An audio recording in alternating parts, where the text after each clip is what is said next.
Tim-tim yang belum pernah juara AFF biasanya masih belum bangun dari mimpi seperti itu. Bertingkahlah seolah-olah Anda adalah tim kelas dunia, padahal negara tersebut belum pernah meraih gelar juara. Benar-benar sombong dalam hidup ini harus dihormati, setidaknya mengirimkan tim kedua akan bagus. Selamanya sang raja runner-up, berani Pak Sin membantu Indonesia meraih juara sekalipun. Indonesia belum pernah memegang piala, buktinya setelah puluhan tahun Indonesia tetap sama.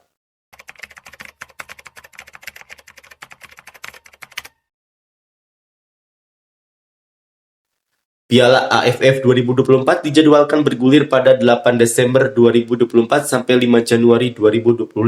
Sintayong berjanji untuk membawa Indonesia menembus final. Saya berharap timnas Indonesia bisa masuk final Piala AFF 2024. Kemampuan kami juga sudah berkembang. Jadi jujur, saya berharap timnas Indonesia bisa sampai ke final Piala AFF 2024. Ini bukan periode FIFA Matchday, dan bukan juga turnamen yang diresmikan FIFA. Jadi, kemungkinan sulit untuk panggil pemain-pemain luar. Ya, mungkin salah satu alasan kenapa kita nggak bisa bawa timnas senior, kata Sintayong. Rupanya, penggunaan skuad U22 yang dilakukan oleh timnas Indonesia itu pun mendapat perhatian dari fans Malaysia, Vietnam, dan Thailand. Seperti inilah komentar fans Malaysia, Vietnam, dan Thailand. Sekarang setiap negara berkampanye menentang diskriminasi gender. Kasihan sekali masyarakat Indonesia yang sangat mendiskriminasi gender. Tim-tim yang belum pernah juara AFF biasanya masih belum bangun dari mimpi seperti itu. Bukankah Indonesia tidak bisa mencalonkan diri untuk Piala AFF kan? Kontrak kerja untuk naturalisasi sangat tipis. Indonesia tidak mengirimkan rombongan besar karena takut kalah. Kirim U22 kalah dan akan ada alasan untuk menggunakan anak-anak. Dengan Cina masih kalah. Wah, kapan terakhir kali kamu mengalahkan Thailand? Strategi Indonesia sangat bagus karena ketika mereka gagal baik di putaran ketiga Piala Dunia maupun kejuaraan AFF, mereka punya alasan untuk membenarkan. Jika Indonesia menggunakan U22 kecil, kemungkinannya akan membuat kejutan di turnamen AFF nanti. Kualifikasi U23 terdengar wajar, namun untuk Piala Asia 2025 hanya akan menggunakan pemain luar negeri Indonesia. 100% tidak lolos babak pertama. Pelatih Ten Hag harus diundang karena dia baru saja kehilangan pekerjaannya. Indonesia akan menghadiri Piala Dunia. Jadi, kalau kalah tidak akan dimarahi. Bukankah Indonesia sangat ingin menjadi juara ASEAN?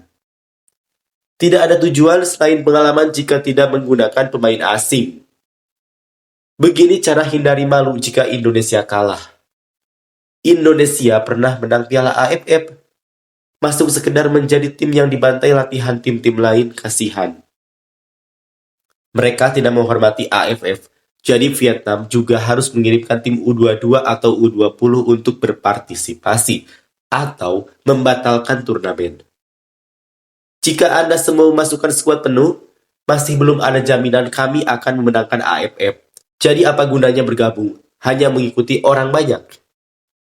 Jadi, tim ASEAN lainnya tolong dengarkan. Jika kamu memenangkannya, kamu hanya mengalahkan tim U22.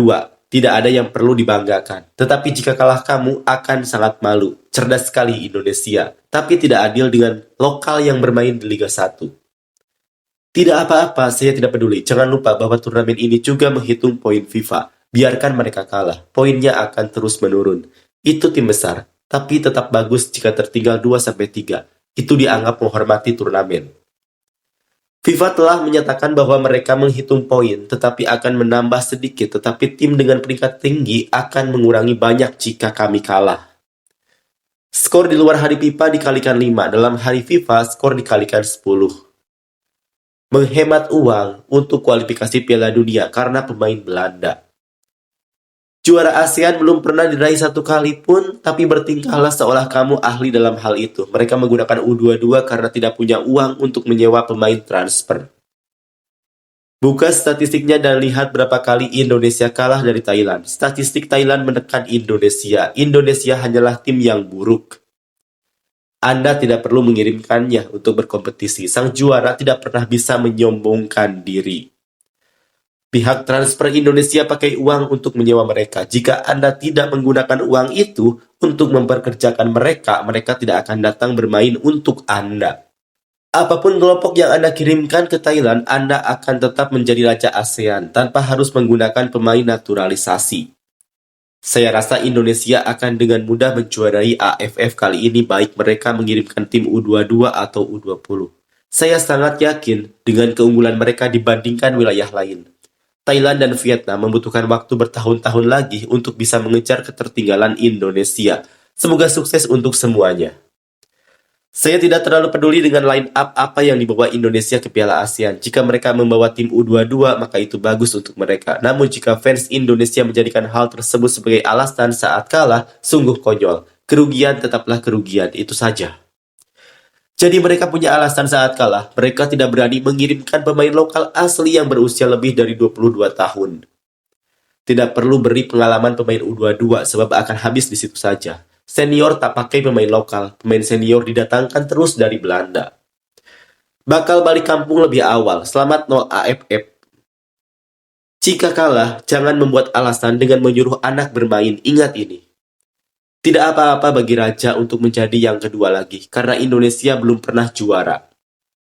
Kalaupun membawa tim besar, toh mereka tidak akan bisa menjadi juara, Indonesia akan mati.